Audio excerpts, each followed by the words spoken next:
India and Pakistan share a numerous similarity from culture to language.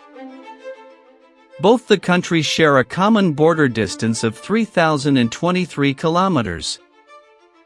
Relations between the two states have been defined by the violent partition of British India in 1947, which started the Kashmir conflict, and the numerous military conflicts fought between the two nations.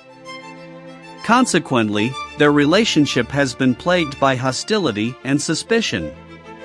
Northern India and Pakistan somewhat overlap in certain demographics. To understand this, we have to move back to 1947. Greatest headlines of the century. Dateline India, August 15, 1947. In a moment, the story. After the dissolution of the British Raj in 1947, two new sovereign nations were formed: the Dominion of India and the Dominion of Pakistan.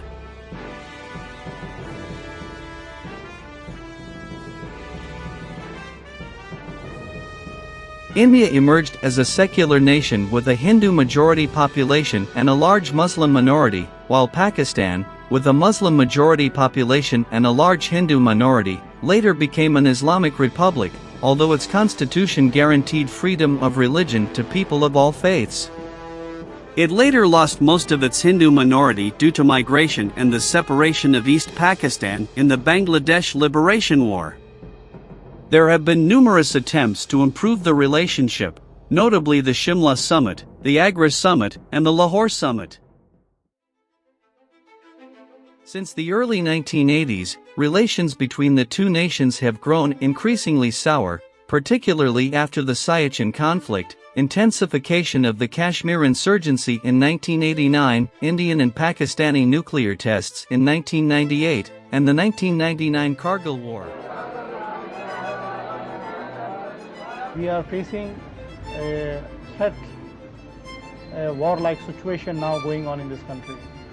So we are praying that our soldiers' life should be protected and our country should be protected from the disasters of the war which is expected any moment.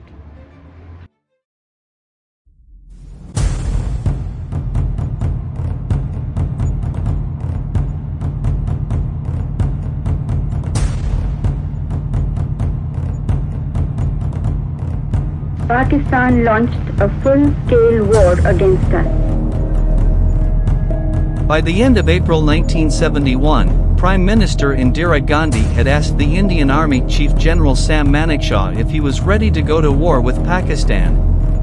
According to Manekshaw's own personal account, he refused, citing the onset of monsoon season in East Pakistan and also the fact that the army tanks were being refitted. He offered his resignation, which Gandhi declined. He then said he could guarantee victory if she would allow him to prepare for the conflict on his terms, and set a date for it. Gandhi accepted his conditions. In reality, Gandhi was well aware of the difficulties of a hasty military action, but she needed to get the military's views to satisfy her hawkish colleagues and the public opinion, which were critical of India's restraint. By November 1971, an Indian-Pakistani war seemed inevitable. The Soviet Union reportedly warned Pakistan against the war, which they termed as suicidal course for Pakistan's unity. Mrs. Gandhi, how tense is the situation on your frontiers with Pakistan? It's very serious indeed. The two armies are confronting each other. And of course, shelling has been going on for quite some time, even before I left.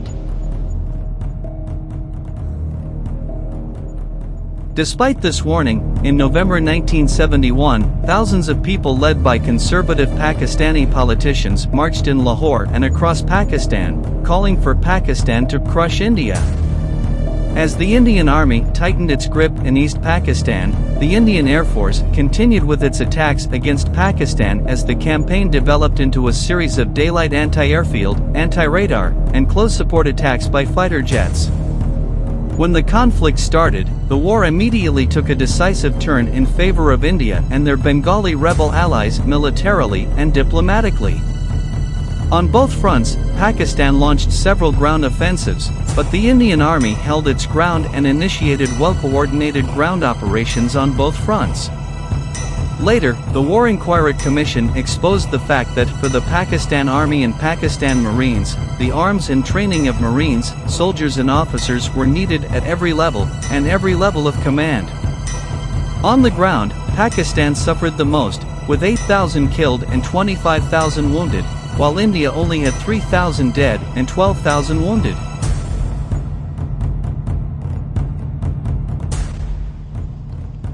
And as far as going back is concerned, our positions are much further back. I mean, we don't have a second line that could serve us should Pakistan decide to attack after all.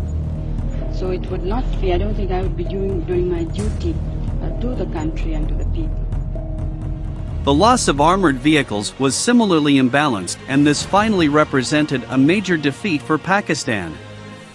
Officially, the instrument of surrender of Pakistan Eastern Command Station in East Pakistan was signed between the Lieutenant General Jagjit Singh Arora, the GOCNC of Indian Eastern Command, and Lieutenant General A.K. Niazi, the commander of the Pakistan Eastern Command, at the Ramna Racecourse in Dhaka on December 16, 1971. Following the surrender, the Indian Army took approximately 90,000 Pakistani servicemen and their Bengali supporters as POWs, making it the largest surrender since World War II.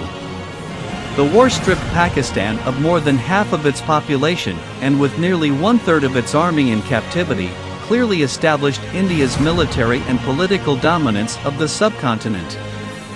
As a result of the war, East Pakistan became an independent country, Bangladesh, as the world's fourth most populous Muslim state on December 16, 1971.